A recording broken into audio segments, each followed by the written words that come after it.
Hi everybody, it's Maureen from Maureen97 Designs, and so in September of 2020 I came out with an update video where I talked about how my new obsession was sewing and quilting, and that I probably wouldn't be doing any paper crafting for who knows how long.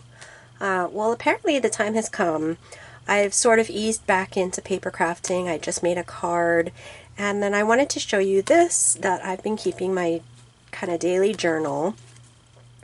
This was inspired by another YouTuber named Melanie Sullivan. I just discovered her not too long ago, and I just really love her style of journaling, and she does it in composition notebooks, and I thought that's a really cool idea because they're cheap and you kind of don't worry so much about doing stuff in a journal that's cheap rather than something that's expensive, or that you can't get 10 of, so that if you want to keep doing it as like a series, you're going to have to put out a lot of money if you pick something really special. So I went to Walmart looking for composition books, and they had them on clearance. They had blank ones for 25 cents, and they had these graph ones for 75 cents. Excuse me. And so I went with the graph one because I really like the lines. I tend to write really, really crooked if I don't have lines, and I didn't want to be drawing in lines all the time, so the graph one was perfect. And hey, it's still only 75 cents. So I picked up a bunch of them.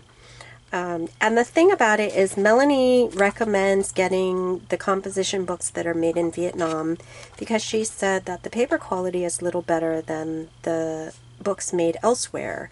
This one is made in the USA. It's the Pen Gear brand of Walmart. I think that's Walmart's brand. And so the paper is pretty thin. I mean, you can see through it. It's thin. It's not super, super bad, but it's pretty thin. And kind of anything you use in here is going to bleed through the back if you're using any kinds of coloring mediums like watercolors. If you use any type of pens like gel pens, they kind of ghost through the back. So what I've been doing is I've been prepping my composition notebook as I go along. As you can see here, there's nothing that's been done to this page. But what I've been doing is I've been prepping my pages with gesso. And when I first started, I only had this Liquitex white gesso. And it's actually fine for this. I'm putting such a thin layer down on both sides of the page that it doesn't obscure the lines. So I can clearly see the lines even though I'm using white gesso. But if you're afraid that you might not be able to see your lines afterwards, there is also such a thing as clear gesso. So I'll link all the stuff that I'm using down below. These are all going to be affiliate links for Amazon because I'm in Hawaii and I buy almost everything through Amazon. So the thing that I do to prep my pages is I just pick which, and I do this, a whole 2-page spread at a time.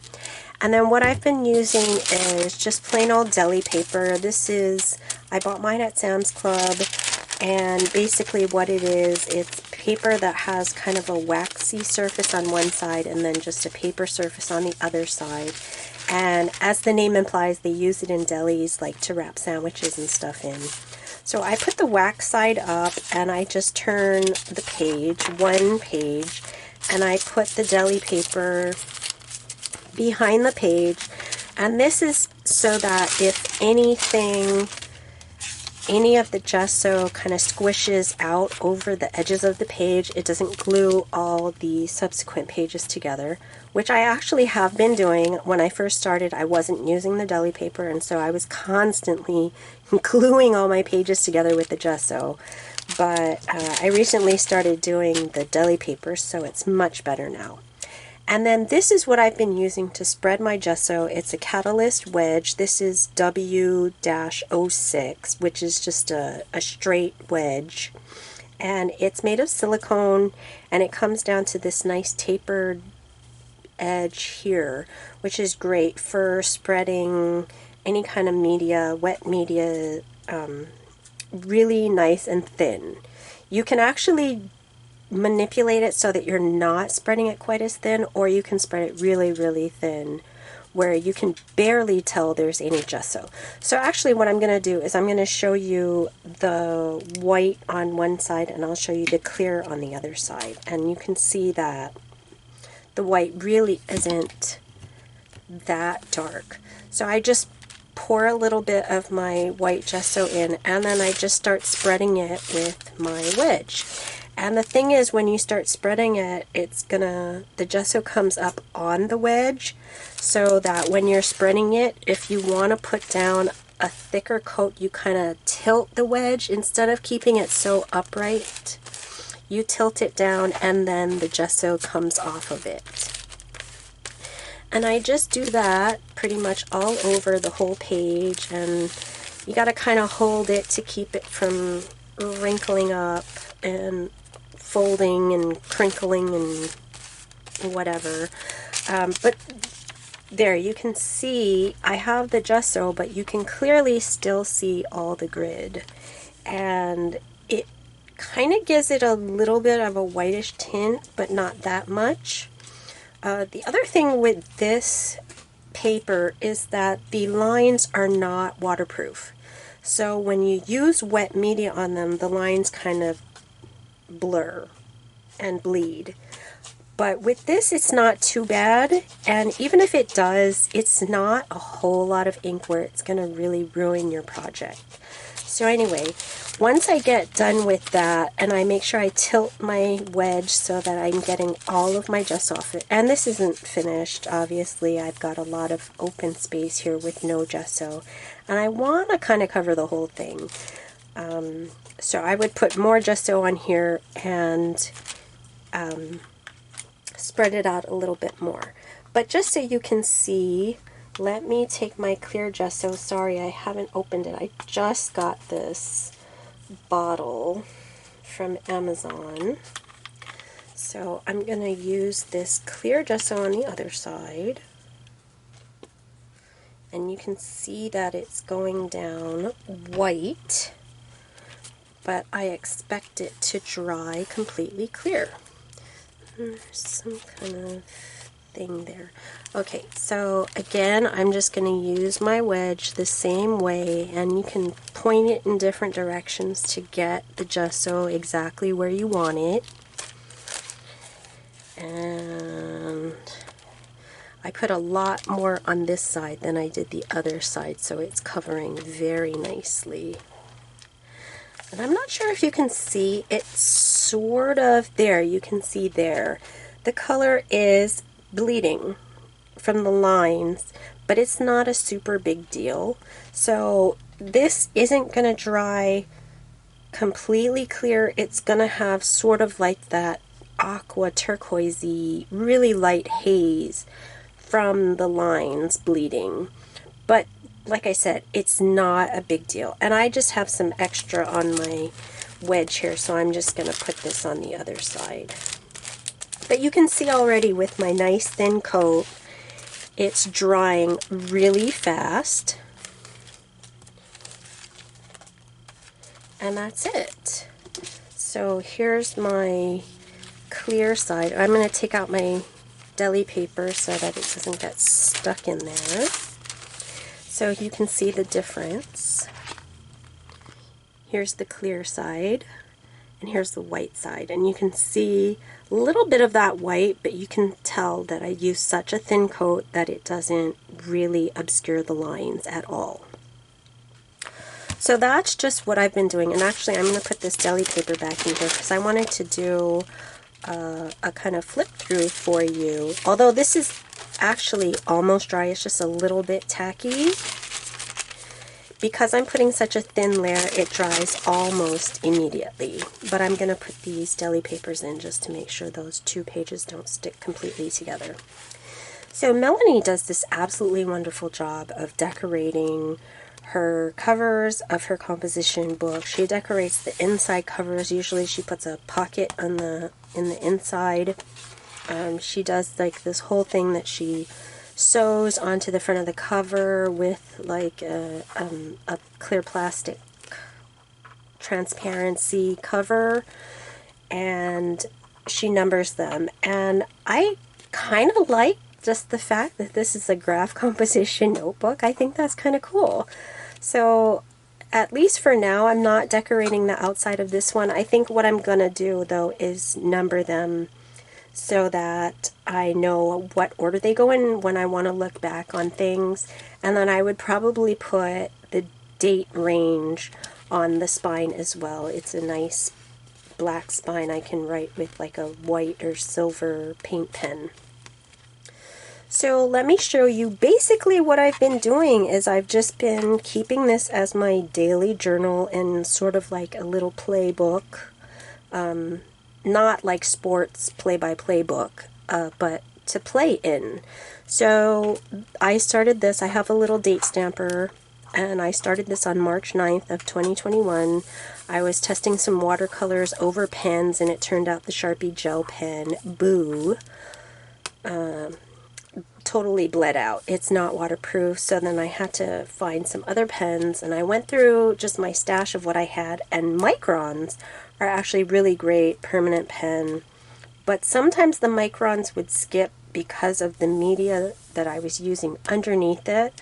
I was also playing around with using color underneath my writing before I wrote and then after I wrote, and so there's the differences between that.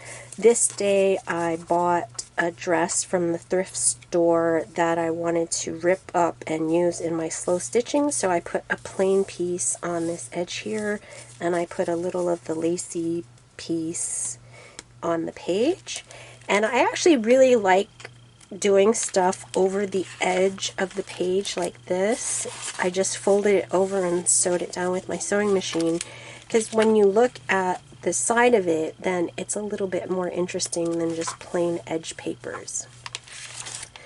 So at first I wasn't doing the gesso, and I thought I'm just going to write on the right hand side pages and then glue stuff on the back of the left hand side pages, because the pen kind of bled through a little bit and I didn't want to write on both sides and then not be able to read it after. But then I quickly realized that that was just going to waste so much of the paper. I didn't have that much stuff I wanted to glue in, like every single page, every other page. So then I started doing the gesso. And I play in this book with whatever I want. These are deli papers that I did on my gel press. And I just did some watercolor in here. And I'm gluing little things from my day. I got pastries from Napoleon's Bakery, and so I put the little piece from the box over here. This is when I discovered Tandy art, and so I had some of her digitals, and I made a kind of art journal-ish page with it. So I'm not calling this an art journal because that's not the point. The point is that it's just to record what's going on in my day-to-day life and for me to have fun in. So it's kind of just a fun daily journal. And I've been printing out some pictures on my Canon selfie, stuff that I really want an actual picture of, just playing with watercolors, watercolor crayons, finding out which pens will actually write over certain things, gluing in things that I print out, decorating. This is just a lot of fun, and then it's interesting for me to look at it after the fact because it's so fun. And there were a couple of times when I used Neocolor 2 watercolor crayons, and I did those first, and then I couldn't write over them with any of my pens. So this one I actually wrote on a piece of deli paper and stuck it into my book. And then this are hand-cut letters. That's something that Melanie Sullivan does a lot, so I totally copied her and cut out some of my own letters. But yeah, basically it's just writing down what I'm doing in my day, sticking some things in if I have stuff to stick down, like I'm taking a little bookmaking class called the Booklet Bundles of Joy. And I made this little cluster and I made this strip, and so I glued some of those in. Doing some stenciling. And this is just kind of a mess. Sometimes when you do gel plate printing, you use a brayer and then you need a surface to brayer off the paint. And my book just happened to be sitting there and I brayered off some of my paint in my book. And more stenciling. I'm sticking in packing lists or invoices of mail orders that I got. I would note that I got an order from wherever, and then I'd stick the invoice in. And sometimes they have like prices on them, so I can look back and see, oh wow, that cost that much. More pictures, packing slips. Sometimes the packing slips don't have the prices on them, but that's okay. I still keep those too. And so there's some washi tape. The washi tape doesn't stick very well, so I actually had to use some matte medium. And by the way, that's what I use to glue all my stuff in my booklet, is I use matte medium because it dries matte, of course, and it's easy to spread with my Catalyst Wedge too, so I just put some of that on the back of things and stick them down in my book. This I found after the fact. I did my pages and there was kind of no room to stick it down, so I just stuck it inside, and that's fine too. Stickers, pictures, packing slips. This, I did this little thing where I portioned off this rectangle for specifically what I did today, just a list. And then I did some regular journaling on the outside of it, and so I like how that looks, where it's got the two separate parts. And then here we are caught up today, and I sprayed this side. I tried to use a stencil with some spray, and it didn't work out on this side. But then there was ink left over on the stencil, so I put it on this side to kind of get the excess ink off, and I actually got the design of the chevron stencil, so that's really cool. And that's the thing, is just when I'm in here, I just want to play. I play around with coloring mostly, and I don't know, just whatever I'm into at the moment, I'm gonna try and capture in my journal. So yeah, really fun. Let me open this so it can finish drying. So yeah, that is my composition sort of fun. Ooh, this stuck a little bit. That's okay. And that's the thing, if, you know, some of my pages rip or get glued together, it's a 75-cent notebook, so I don't care. I don't have to treat this like it's precious, because it wasn't a $20 professional art journal or mixed media journal or anything like that. So I really, really love the fact that it's cheap. I can write as much as I want. I could, if I had a lot to say, I wouldn't mind taking up 5 pages. And so yeah, I think it's a really, really great platform for daily journaling, and I really want to thank Melanie Sullivan for the idea of it and for showing all of hers and how she handles her composition notebooks to give me the inspiration to do my own. So anyway, you're going to be seeing a lot more paper crafting videos from me. If that's not your thing, I'm really sorry. I hope you'll stay subscribed if you are subscribed, because I will be doing the occasional sewing things, the occasional paper crafting things, just whatever strikes my fancy. So I hope you'll hang in there with me, and if you like this video, please give it a thumbs up and subscribe to my channel. If you didn't like this video, please don't give me a thumbs down, because that's a real bummer and it makes me super sad. So anyway, thanks for watching. I'll see you next time.